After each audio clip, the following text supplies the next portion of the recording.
आज की कहानी का शीर्षक है कर्म और नसीब। आज की प्रेरक कहानी कर्मों पर आधारित है। यह कहानी है दो भाइयों की, एक बड़ा भाई और एक छोटा भाई, जो दोनों स्वभाव से बिल्कुल विपरीत थे।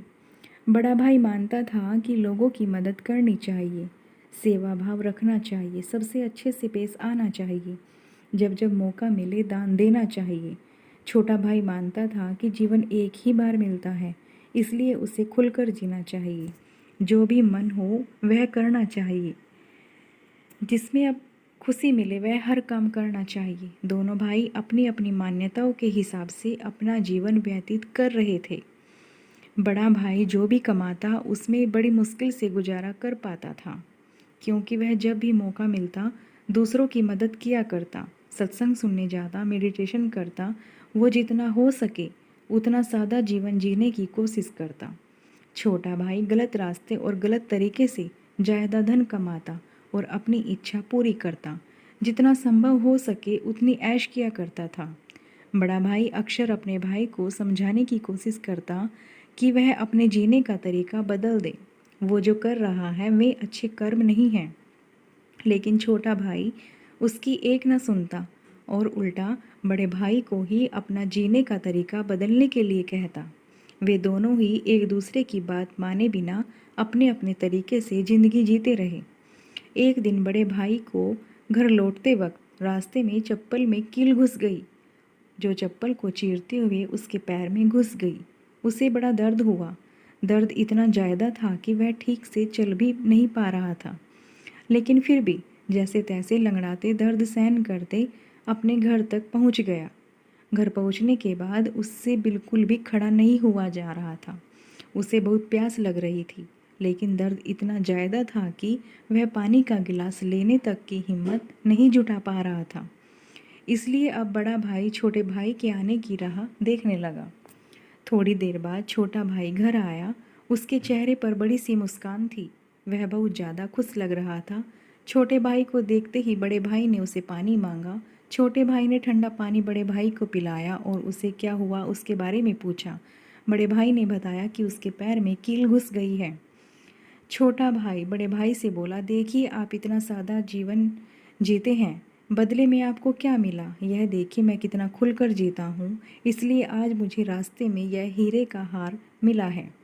हमारे दोनों की परिस्थितियाँ यह साबित करती हैं कि मेरा तरीका सही है और आपका गलत।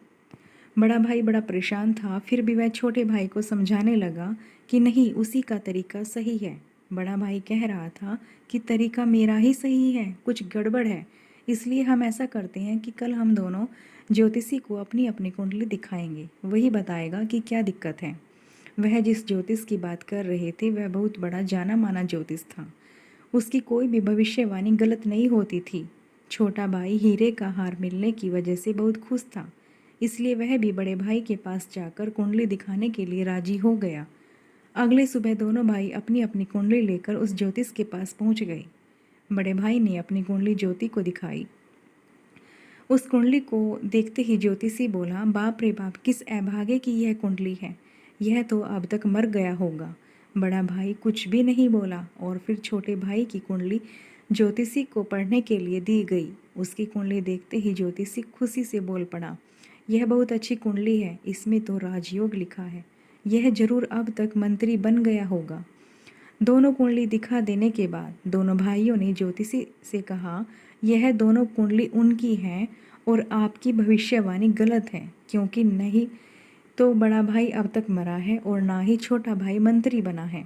ज्योतिषी ने दोनों से कहा कि मैं कुंडली पढ़ने में गलत नहीं हो सकता, अगर तुम्हारे कर्म कुछ ऐसे हैं तो तुम्हारी कुंडली में लिखा बदल जरूर सकता है। ज्योतिषी ने पहले बड़े भाई से और बाद में छोटे भाई से उनके जीवन जीने का तरीका और वह कैसे कर्म करते हैं उनके बारे में विगत से जाना। ज्योतिष ने दोनों को समझाते हुए कहा कि मेरी पढ़ी हुई कुंडली गलत नहीं है, ये बड़े भाई के अच्छे कर्म हैं जिसने उनको कुंडली में लिखे मौत की जगह सिर्फ एक कील का दर्द दिया, और दूसरी तरफ छोटे भाई के बुरे कर्म हैं जिसकी वजह से उसका राजयोग चल गया और उसे सिर्फ एक छोटा सा हीरे का हार मिला, जिसे जल्द ही बेचकर ख़त्म कर देगा। दोस्तों, ऐसी छोटी सी प्रेरक कहानी हमें वही सदियों पुरानी बात याद दिलाती है कि जैसे कर्म होंगे वैसे ही फल होंगे। अगर हमारा वर्तमान अच्छा या बुरा है तो वह हमारे पहले पुराने कर्मों की वजह से है, और हमारा भविष्य अच्छा या बुरा होगा वह हमारे वर्तमान के कर्मों के हिसाब से होगा। इसलिए हमेशा ध्यान रखें कि अच्छा कर्म करना ना छोड़ें। दोस्तों, आपको ये कहानी कैसी लगी हमें कमेंट कर ज़रूर बताइएगा। फिर मिलते हैं ऐसी ही एक नई कहानी के साथ। तब तक के लिए नमस्कार। चैनल को लाइक शेयर और सब्सक्राइब करना ना भूलिएगा। Thanks for watching. बाय।